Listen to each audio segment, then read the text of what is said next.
मिंधे सरकार हे निवडणुकांपासून फार दूर पळत चाललंय। विनायक राऊतांची टीका, निवडणूक जवळ येईल तशी भाजपमध्ये अधिक गळती होईल, राऊत यांचं भाकीत।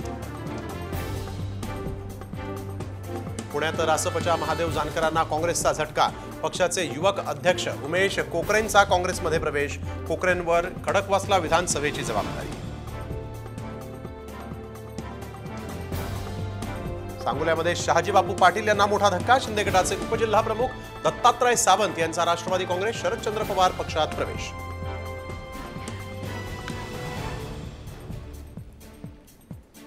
ओबीसी नेते लक्ष्मण हाके सांगली पोलिसांच्या ताब्यात, राहुल गांधींना दाखवणार होते काळे झेंडे, कायदा सुव्यवस्थेबाबतही बजावली नोटीस।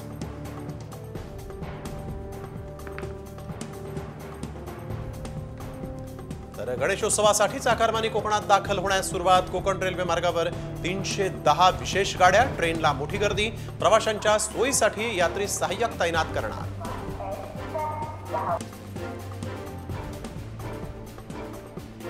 महाविद्यालयांनी विद्यार्थ्यांच्या कागदपत्रांची अडवणूक केल्यास कारवाई होणार, प्रशासनाचा महत्त्वाचा निर्णय। मुंबईच्या बीकेसीत सुरू होणार बॅटरी स्वयंचलित पॉड टॅक्सी, लंडनमधील तंत्रज्ञान मुंबईकरांना अनुभवता येणार। पालघरमध्ये काल बुजवलेला खड्डा ठेकेदारानंच स्वतःच पुन्हा उखडला, ऑनलाईन टेंडर न मिळाल्यामुळे ठेकेदाराकडून संताप व्यक्त। नाशिकच्या क्राईम ब्रांचची दबंग कामगिरी, हाय प्रोफाईल सोसायटीतील कुंटणखान्याचा भांडाफोड, राजकीय बरदस्तानं कुंटणखाना सुरू केलेल्या महिलेलाही अटक। नाफेडकडून देशांतर्गत बाजारपेठांमध्ये कांदा विक्रीसाठी निविदा, नाफेडनं बफर स्टॉक बाजारामध्ये आणण्याच्या हालचाली सुरू केल्यामुळे जिल्ह्यातील बाजार समित्यांमध्ये कांदा दरात घसरण।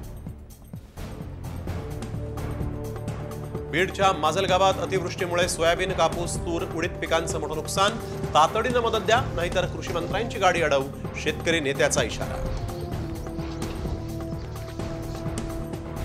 गुजरातमध्ये मुसळधार पावसाचा कहर, आतापर्यंत 49 जणांचा मृत्यू, 37,000 लोकांचं स्थलांतर, जनजीवन पूर्णतः विस्कळीत।